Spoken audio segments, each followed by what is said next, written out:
আসসালামু আলাইকুম। রিসেন্ট আমি একটা অনলাইন পেজ থেকে আমার কিছু পছন্দের জিনিস অর্ডার করেছি, সেটারই একটা ছোট্ট আনবক্সিং ভিডিও আপনাদের সাথে শেয়ার করছি।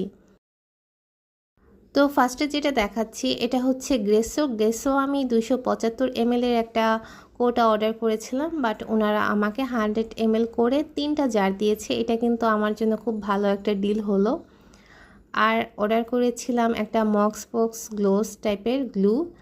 এটা হচ্ছে ডেকোপেজ আর্ট করার ক্ষেত্রে এটা খুবই হেল্পফুল। আর কিনেছি ফোমের একটা ব্রাশ সেট, আর এটা 5 পিসের ছিল, আর সব থেকে ছোটটা কিন্তু অনেক কিউট, আর এটার কোয়ালিটিটাও মাশাআল্লাহ অনেক ভালো। ফেভিকলের মলডিট নিয়েছি 2টা। আর সবার লাস্টে যেটা নিয়েছি এটা হচ্ছে মন্টমার্টের একটা কালার সেট, 24 পিসের শেড। আর এই কালারগুলো দেখলেই কিন্তু মনটা খুব ভালো হয়ে যায়। প্রত্যেকটা কালারই খুবই সুন্দর অ্যান্ড কোয়ালিটিফুল। আর